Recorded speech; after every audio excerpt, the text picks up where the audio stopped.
E aí, galerinha do sétimo ano, vamos agora iniciar mais uma aula aqui, esta sendo referente ao quarto capítulo do livro didático de vocês, pirâmides etárias e indicadores sociais, né? Primeiramente, o que são indicadores sociais? Indicadores sociais são estatísticas sobre aspectos da vida de uma nação que permite analisarmos o desenvolvimento de uma determinada área. Que áreas seriam essas? Nós temos aí algumas como educação, ambiental, infraestrutura, entre outras mais que a gente pode ter, que nós vamos ver até alguns exemplos já já. É utilizado para fins de pesquisa, visando a formulação, monitoramento e avaliação de programas e políticas públicas. Então, esses indicadores sociais vão aí mostrar ao longo do tempo se a nação está evoluindo em determinadas áreas ou não, onde precisa melhorar e assim sucessivamente. Aqui eu separei alguns tipos de indicadores sociais, tá bem? Então, o primeiro que nós temos aqui é o de educação, que é esse daqui. Envolve o nível de escolaridade e analfabetismo da sociedade. O índice de escolarização apresenta o percentual da população de idade escolar que efetivamente frequenta a escola. O analfabetismo vai do esforço do governo para erradicar tal falha. Então, esse indicador da educação, ele vai analisar principalmente o nível de analfabetismo de uma sociedade. Quantas pessoas tem na escola, quantas não tem, quantas são alfabetizadas, quantas não são. Tá bem, gente? O segundo ponto aqui, nós temos o de habitação. Os indicadores relacionados à habitação mostram o tipo de moradia predominante no país, o percentual de residências que possuem o acesso ao saneamento básico e de acordo com a infraestrutura urbana. Essa habitação ela vai ter um olhar mais atento à questão da moradia da nação. No caso aqui, por exemplo, se a gente tomar como exemplo o Brasil, essa habitação, qual é o tipo de moradia que predomina no país, né? Como é que é essa infraestrutura dessa moradia? Ela tem saneamento básico ou não tem? Então, vai de questões relacionadas a isso. Nós também temos as ambientais, né, os indicadores ambientais, que indicam o percentual da população com acesso à água potável e saneamento básico, como é a qualidade de água distribuída para nós, e também em relação a espécies, como é que está sendo o cuidado, digamos assim, com as espécies que nós temos, principalmente aquelas que estão aí em fase de extinção, né? Nós temos os indicadores habitacionais, que é o déficit habitacional, condições habitacionais, acesso à infraestrutura e aos serviços básicos de água potável e coleta de esgoto, loteamentos irregulares ou clandestinos e áreas de risco. Temos também aí o indicador de saúde relacionado com a expectativa de vida a partir do nascimento, mortalidade infantil e geral, acesso à saúde pública, abrangência de campanhas relacionadas à vacinação e disponibilidade de leitos hospitalares por determinados números de habitantes, né? Então, esses aí são alguns indicadores que eu trouxe para exemplificar para vocês. Bem, pessoal, esse capítulo 4 de vocês, ele vai, assim, vem propor um estudo bem bacana do que nós chamamos de pirâmides etárias. Acho que vocês já devem ter visto alguma, né, ao longo da vida escolar de vocês. E nós vamos aqui relembrar. Bem, aqui nós temos uma pirâmide, que eu peguei aqui na internet, né, que é para exemplificar para vocês. Isso aqui, essa partezinha que tá rosa, nós chamamos de base. Essa base é onde estão os jovens, as pessoas que nascem, os adolescentes. Então, ela vem aqui, de 0, que quando a gente nasce, até 19 anos, é onde compõem, onde ficam os jovens. Essa partezinha aqui azul, nós chamamos de corpo. O corpo é onde ficam os adultos, né? São as pessoas de 20, aqui, 20 a 59 anos. Esse pessoal aqui adulto é o que nós chamamos de população economicamente ativa, que são as pessoas que vão, digamos assim, vão sustentar o país, que vão trabalhar, que vão gerar renda, né, para o país. Essa questão de mortalidade aqui infantil, por enquanto, vocês descartam, certo? E essa partezinha aqui amarela, nós chamamos de topo, ápice ou pico, né? Que são os idosos. Os idosos que vêm de 60 a mais de 80 anos, certo? Então, base, nós temos os jovens, corpo, nós temos os adultos, e a base, vocês podem ver, base não, perdão, topo, pico ou ápice, nós temos os idosos. Geralmente, do lado direito, nós temos a parte das mulheres e do lado esquerdo nós temos a parte que fica aqui dos homens. Estrutura etária da população. Em qualquer população encontramos 3 grupos etários denominados jovens, adultos e idosos, consoante a idade da população que constitui. Isso aqui foi o que eu expliquei na imagem anterior. Ó, jovens de 0 aos 14 anos, adultos 15 aos 64, idosos de 65 ou mais. Né? Lá eu disse que era de 60, mas vocês podem ver algumas mudanças, mas geralmente são essas datas aí. Distribuição da população a nível mundial. Os países desenvolvidos têm uma percentagem, eu acho que é porcentagem elevada de população idosa. A população europeia tende a diminuir. Os países em desenvolvimento apresentam uma população com grande peso de jovens. A população tende a aumentar. Vamos entender isso aqui, gente. Os países desenvolvidos, eles têm uma elevada porcentagem de gente já idosa. Lá o controle de natalidade, ou seja, o controle quando as mulheres vão ter filhos, é baixo. Baixo não, alto, perdão. Ele é alto, por isso lá as mulheres não têm muitos filhos. Então nós dizemos que a população, principalmente ali do continente europeu, onde se concentra os países mais desenvolvidos do mundo, é uma população idosa, tá bem? População muito idosa. Os países de desenvolvimento, como por exemplo no Brasil, a população maior é a jovem. Por quê? Isso aí já vem um histórico já de mulheres que já tiveram vários filhos e tal, que políticas públicas, né, passaram aí a vigorar. Essas mulheres passaram a ter menos filhos, mas antigamente, como a gente já tem conversado em sala, uma mulher era normal, uma mulher ter 10, 15, 20 filhos, né? Então, esses países em desenvolvimento, nós dizemos que a população ainda é muito jovem, né? O que faz aí ela aumentar. As pirâmides etárias são gráficos horizontais com 2 setores separados, população masculina e população feminina. Cada barra mostra o efetivo de uma idade ou, mais comum, de uma classe de idades com amplitudes de 5 anos. Os dados são apresentados em números de indivíduos ou em porcentagens. A estrutura de uma pirâmide etária dá-nos indicações preciosas sobre vários indicadores demográficos, como taxa de natalidade, a taxa de mortalidade, a esperança média de vida, que no caso é a expectativa, que é a mesma coisa. Também nos informa sobre o crescimento demográfico de uma população e o grau de desenvolvimento de um país. Nós temos aqui umas tipologias, alguns tipos de pirâmides, pessoal, que vocês podem ver ao longo aí de algumas provas, vestibulares, Enem, e é bem legal vocês estarem atentos, né?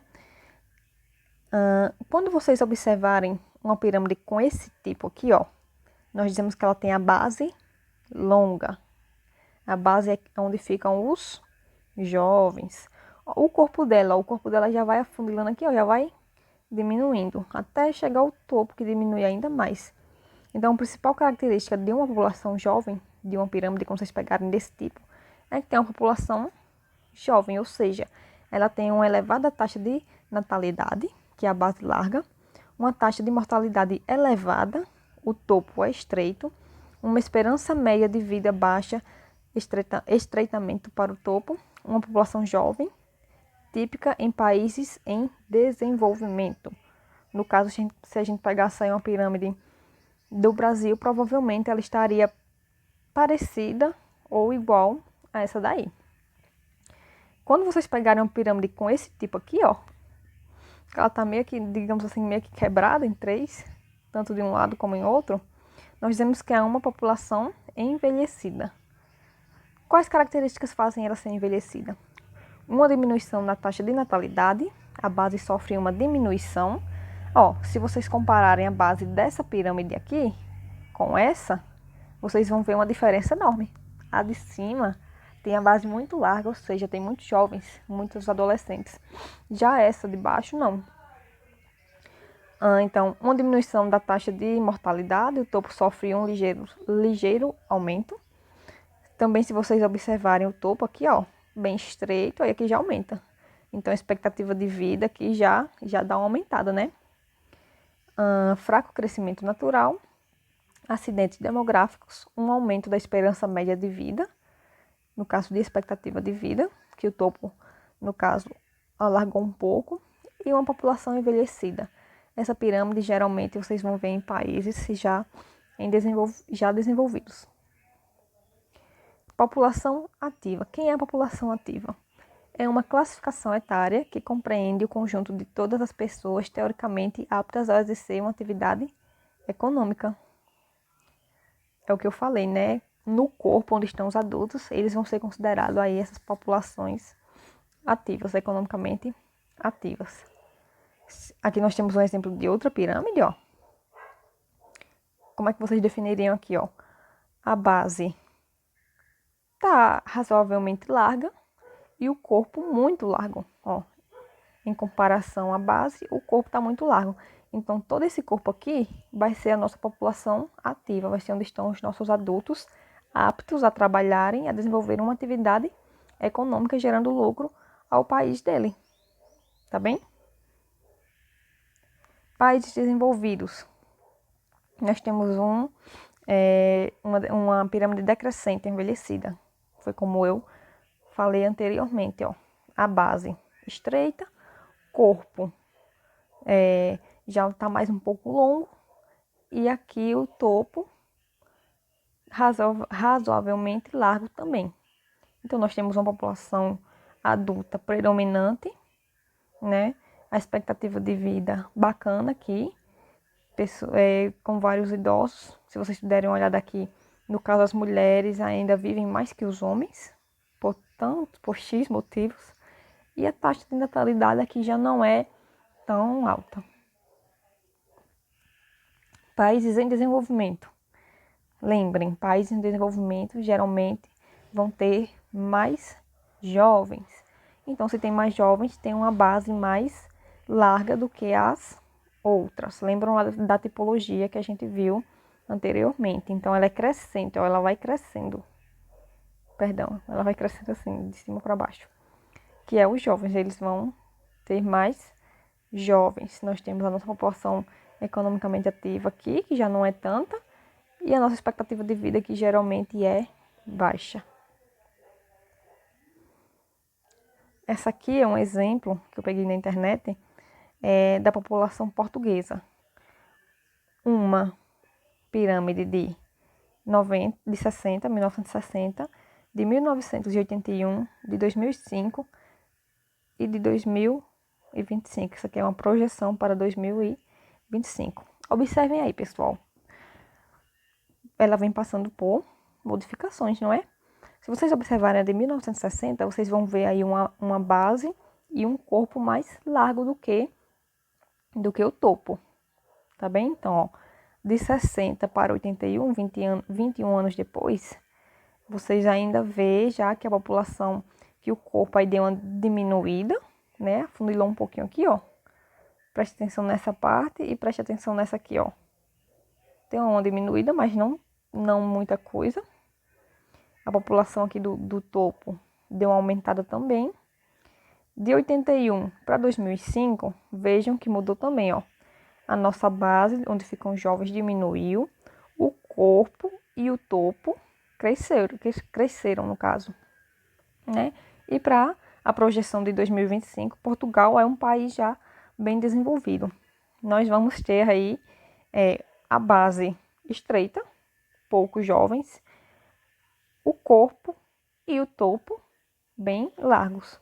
Então, isso aqui é uma pirâmide de um país desenvolvido, certo? Base estreita, corpo e topo largos.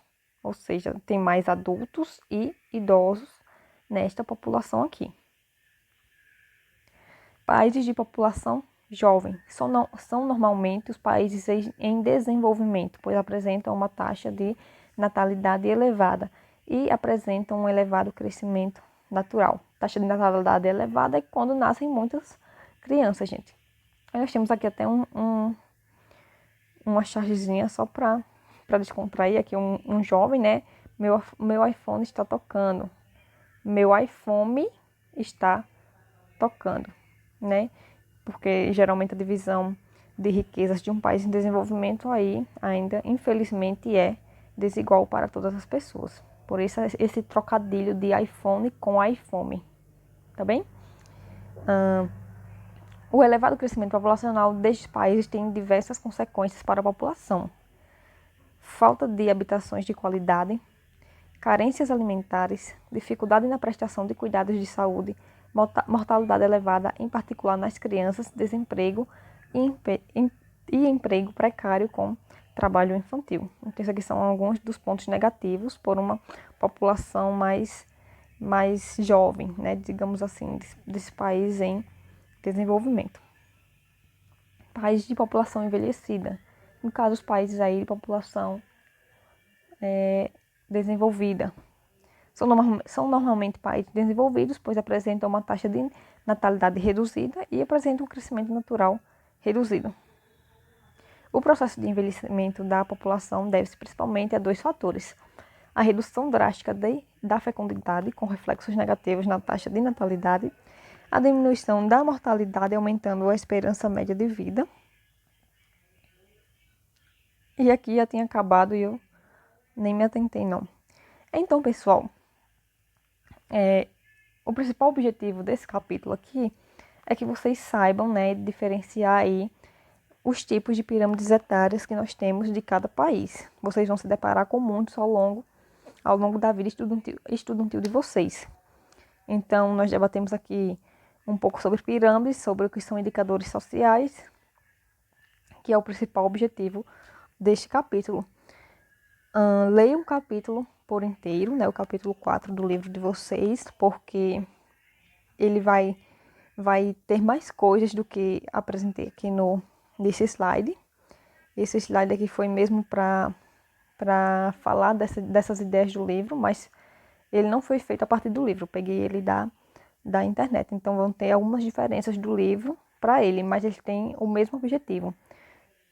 Vocês saberem o que é uma pirâmide, o que são indicadores e como diferenciar esses tipos de pirâmides, países desenvolvidos e países ainda em desenvolvimento. Leiam o capítulo mais uma vez e qualquer dúvida, entre em contato comigo, tá bem? Bons estudos e fiquem com Deus.